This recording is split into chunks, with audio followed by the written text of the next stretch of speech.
All right, we are taking notes on one of our final sections of the year, which is chapter 7.5 to 7.7, and that includes writing, graphing, and solving inequalities. We talked about the similarities between inequalities and equations briefly yesterday.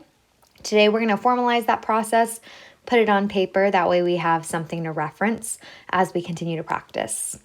Our essential question for today is, how can you use a number line to represent solutions of an inequality?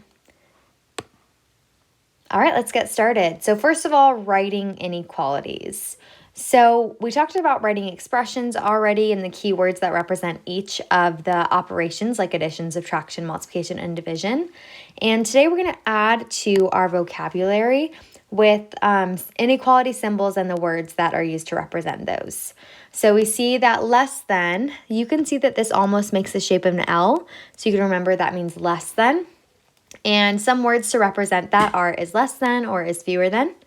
This other one, greater than, is greater than or is more than. Less than or equal to. Anytime you see that little equal underneath, that means or equal to as well. And some words to represent that is less than or equal to, is at most, or is no more than. And then greater than or equal to is at least. So at least that much, it could be more. So greater or equal to. And is no less than. All right, so let's write some phrases that would match up with these inequalities right here. So we have b minus 7 is greater than 20. You can write it just as we said, or you can write the difference, because that represents the answer to a subtraction problem, right? The difference of a letter B and 7 is greater than, that one's eating the bigger value, that means greater than, and is greater than 20. There's one example of how you can write that one. Let's think of an example for this bottom one. So we see this symbol, which means division, right? So we can say E divided by 2 is greater than or equal to 20, or we can say the letter E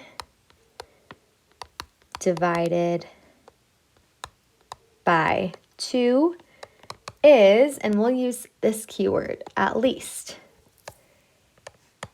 At least 10. So that's saying it's at least. It could be 10 or it could be greater. If it's at least, if I need at least 5 cookies, I either need 5 or more, right? So whatever that is or more. Okay, so there's some examples for you, and let's move on to our next concept.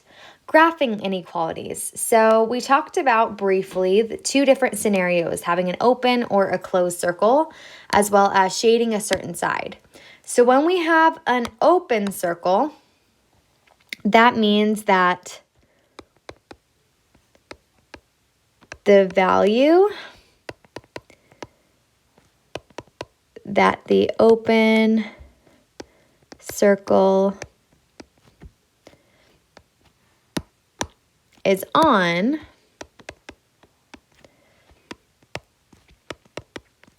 is not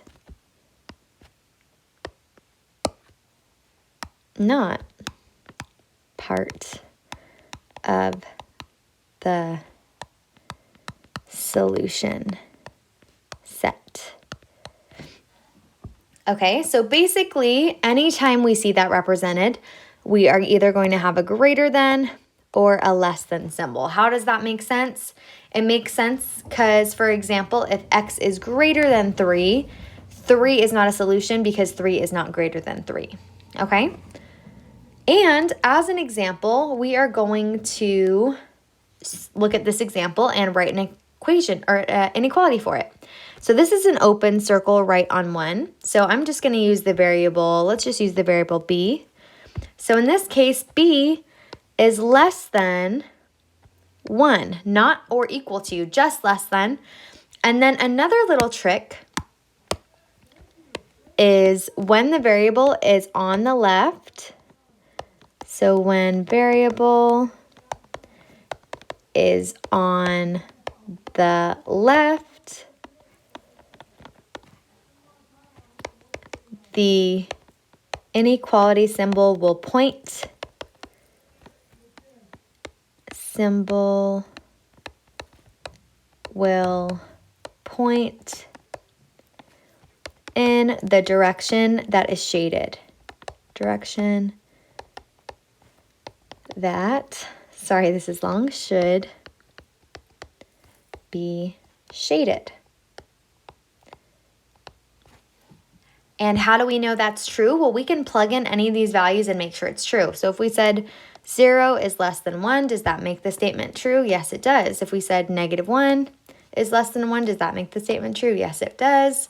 So we know this side is shaded, and therefore we know this statement b is less than 1 matches this given graph.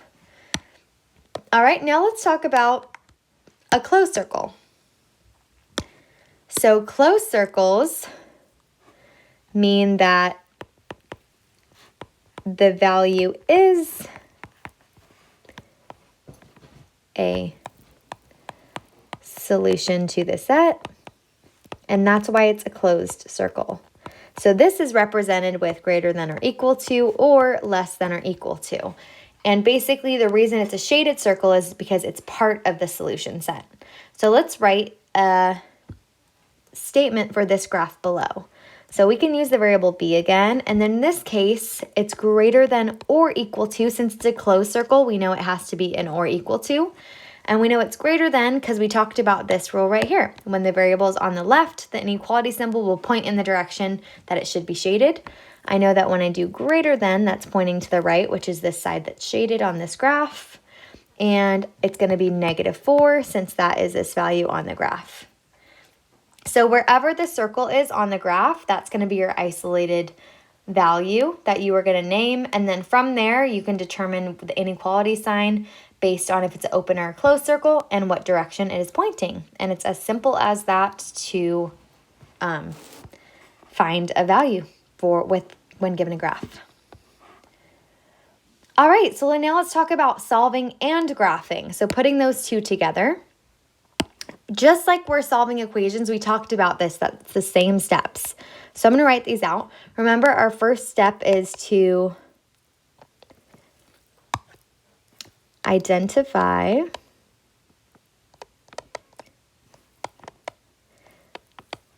the operation that's going on. In this case, the operation that's going on is subtraction, right? I see subtraction right here. And then we are going to do the opposite to isolate the variable. That's our whole goal, right? Our whole goal is to get the variable by itself because we want to see what it equals, or in this case, what it's greater than. So we see what operation's going on. That's -3. We want to get x by itself. So we want to get rid of the -3. We want x by itself, right? So to get rid of the -3, we have to do the opposite, as this says, which is +3. And we have to do it to both sides. So I should say on both sides because you have to balance the equation. So I'm going to add 3 on both sides in this case. -3 plus 3 cancels. Anytime you use inverse operations correctly, it will cancel. And now I'm just left with x is greater than 1 plus 3 is 4. All right, so I can now graph this. I just draw a line. Whatever my isolated value is, I'm going to write it right in the middle. So I'm going to go 4.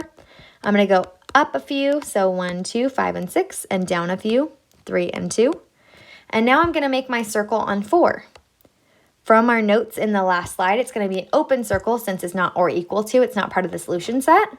And then since the variable is on the left and it makes sense logically, I'm going to shade this side because these are the values that make the statement true. When I plug them in, I could just do this quick mentally. Is 5 greater than 4? Yes, it is. Is 6 greater than 4? Yes, it is. So I know that this side makes the equation true. So anytime you want to check that you shaded the correct side, just simply plug in any of the values on your shaded side and make sure it makes a true statement. So I'm just going to substitute it with the x. 5 is greater than 4. Is that true? Yes, 5 is greater than 4. What about 6 is greater than 4? Yep, that's true. So I know I shaded the correct side, which is this side. Okay, that is how we solve and graph inequalities. Really simple and straightforward. All right, the final thing we do with inequalities is we can check solutions. So we talked about this yesterday, that a solution, the difference between an equation and an inequality is that an inequality has a whole set of solutions rather than just one, right? Rather than saying x is 2, we might say x is greater than 2. That means every number greater than 2 is part of that solution set. So a solution of an inequality is anything that makes the statement true.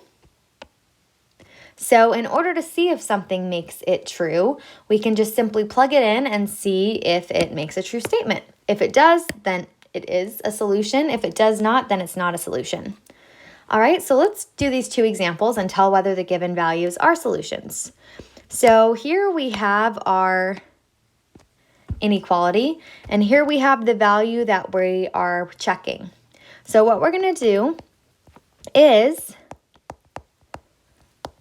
plug in the value in place of the variable.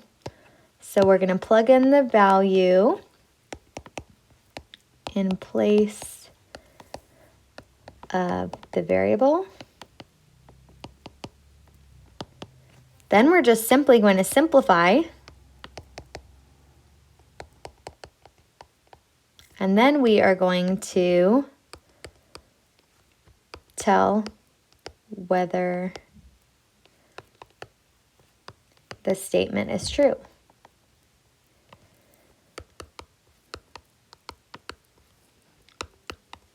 If yes, it's going to be a solution.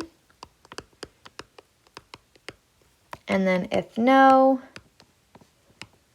not a solution.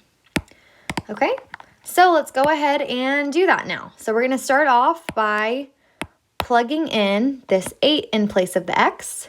So I'm just going to say 8 plus 1 is greater than 7. And now we're just simply going to simplify, step 2. So I know 8 plus 1 is 9. And now I have the statement 9 is greater than 7. So now I'm just going to do step 3, tell whether the statement is true. Is 9 greater than 7? Yes, it's true. That means that this is a solution to the set. All right, now let's try this next example. We have 7y is less than 27 and y equals 4. So we're simply going to plug in y, 4 for y. So 7, remember, anytime a variable is next to a number, it means multiplication. So 7 times 4 is less than 27. Now we simplify. What is 7 times 4? It's 28. And we have the statement 28 is less than 27. Now we tell whether it's true. Is 28 less than 27? It is not. It's actually greater. So this is not a solution. All right, and that is all I have for you today. So make sure you have nice notes. If you need to go back and write something else down, make sure you do that. And these will help you in the future, so make sure to keep them somewhere safe. Thank you.